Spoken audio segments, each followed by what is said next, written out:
안녕하세요, 여러분. 이번 시간에는 탄소 중립에 대해 알아보도록 하겠습니다. 먼저 이번 시간에 알아볼 학습 목표는 첫째, 탄소 중립의 의미와 필요성을 설명할 수 있다.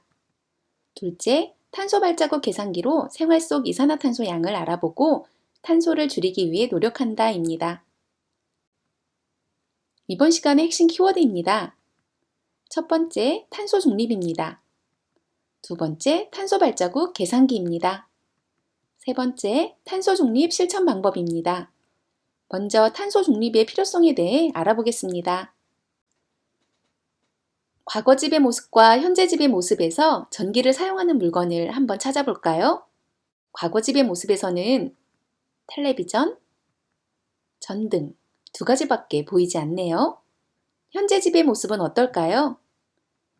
텔레비전, 전등, 에어컨, 인터폰, 스마트패드, 여러 가지 다양한 제품들이 전기를 사용하고 있습니다. 과거 집의 모습에 비해 많은 전기가 사용되고 있다는 것을 알 수 있습니다.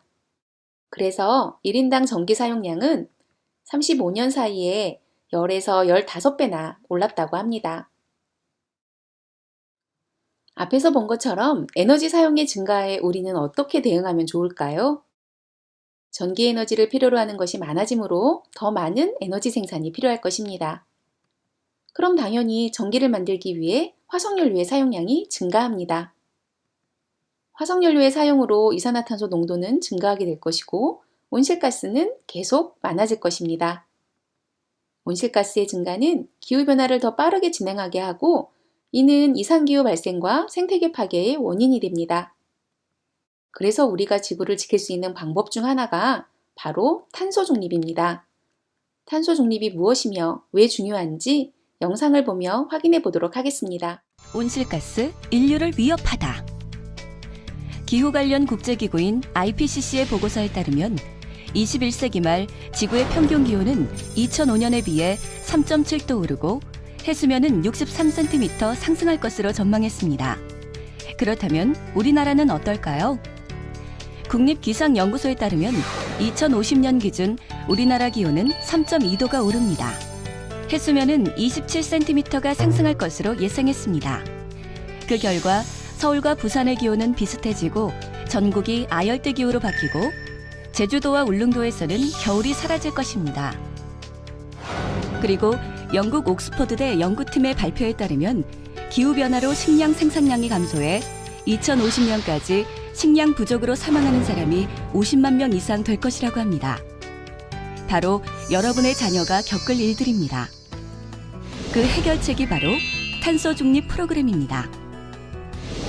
탄소 중립 프로그램이란 탄소 중립은 전 국민이 각자의 일상생활에서 발생하는 온실가스를 산정하고 스스로 감축 목표를 정한 후 다양한 상세 활동을 통해 온실가스 배출량을 최소화하는 자발적인 온실가스 감축 프로그램입니다. 먼저 탄소 중립과 관련된 용어를 살펴보겠습니다. 배출원이란 개인의 일상생활이나 기업의 산업활동 등 다양한 분야에서 탄소를 발생시키는 활동을 말합니다. 이렇게 발생시킨 탄소를 상쇄하기 위해 실행하는 탄소 감축 활동을 상쇄활동이라고 합니다. 상쇄활동은 직접 감축과 기부 감축, 그리고 구매 감축이 있습니다. 산업계뿐만 아니라 개인, 지자체, 단체 등 전 국민이 책임의식을 가지고 참여하는 범국민적 운동인 탄소 중립 프로그램은 선진국을 중심으로 전 세계에서 실천하고 있습니다. 탄소 중립 프로그램의 의미를 잘 이해하셨나요? 그럼 이번에는 탄소 발자국 계산기로 우리 집에서 배출하는 이산화탄소의 양을 계산해 보겠습니다. 먼저 우리 집 관리비 납입 명세서를 준비해 주세요. 우리 집이 한 달 동안 사용한 전기, 물, 가스의 양을 알 수 있습니다. 인터넷 검색창에 탄소 발자국 계산기를 검색해 주세요. 그럼 아래와 같은 탄소 발자국 계산기가 보일 것입니다. 전기, 가스, 수도, 교통 등을 선택하여 넣을 수 있게 되어 있습니다. 전기를 선택해서 아까 보았던 전기 사용량을 넣어보면 다음과 같은 이산화탄소 발생량과 이 이산화탄소를 없애는 데 필요한 소나무의 그루스가 나옵니다. 여러분들도 한번 꼭 해보세요. 그럼 우리 집이 한 달에 얼마나 많은 이산화탄소를 만들어내는지 알 수 있습니다. 다음은 이산화탄소 발생 결과표입니다. 이산화탄소 발생 통계가 나오며 다른 가정과 비교해 주기도 합니다. 그리고 발생한 이산화탄소를 상쇄시키기 위해 필요한 소나무의 그루스도 알려줍니다. 그리고 아래는 전기, 가스, 수도, 교통별로 발생한 이산화탄소량을 다른 집과 비교해 주어서 어떤 부분에서 노력이 필요한지 알 수 있게 해줍니다.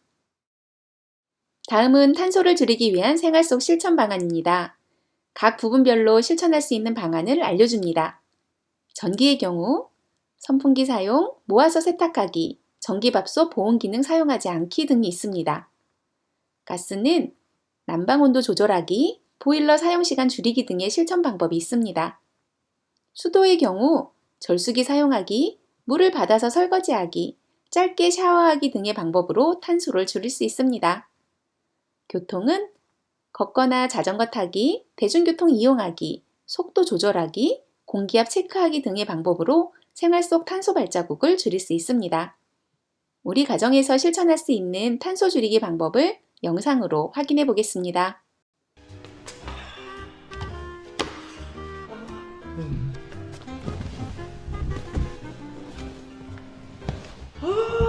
미치겠네.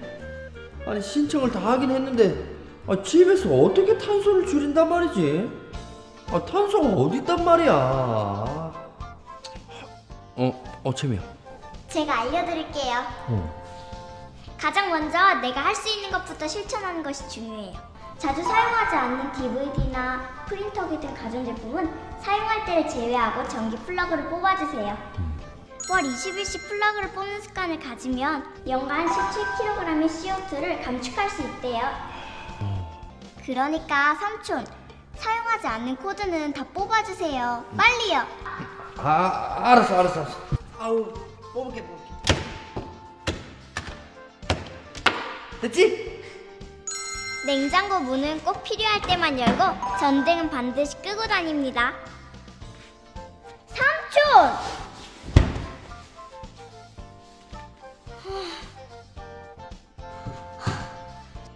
삼촌! 전등이랑 환풍기 끄시라니까요. 진짜 우리 채미 너무 무섭네. 분리수거를 철저히 하고 쓰레기 배출을 최소화해 한 달 기준으로 3리터의 종량제 봉투 사용만 줄여도 연간 3kg의 CO2를 상쇄할 수 있어요. 또 가까운 거리는 자동차를 이용하기보다는 걷는 게 어떨까요?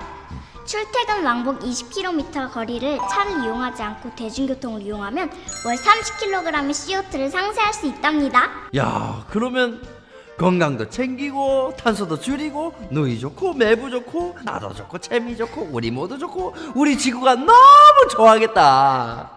엄마도 아빠도 앞으로 출근할 때 자가용 대신 대중교통을 이용하세요. 그럼 탄소가 쑥쑥 줄어들어요. 꼭. 영상의 내용 잘 확인하였나요? 그럼 오늘의 학습을 정리해 보겠습니다. 탄소 중립은 무엇이며 왜 필요한가요? 이산화탄소를 배출한 만큼 이산화탄소를 흡수하는 대책을 세워 이산화탄소의 실질적인 배출량을 0으로 만든다는 개념입니다. 기후변화로 인한 이상기후와 생태계 파괴로부터 우리를 보호하기 위해 꼭 필요한 전 세계적인 과제입니다. 내가 발생한 탄소를 줄이기 위해 할 수 있는 일은 무엇이 있나요? 가까운 거리 걸어 다니거나 자전거 타기, 사용하지 않는 전기 코드 빼기, 물 아껴 사용하기, 보일러 난방 온도 적절히 유지하기 등이 있습니다. 탄소를 줄이기 위한 노력 모두 함께 했으면 좋겠습니다. 오늘 수업은 여기까지입니다. 감사합니다.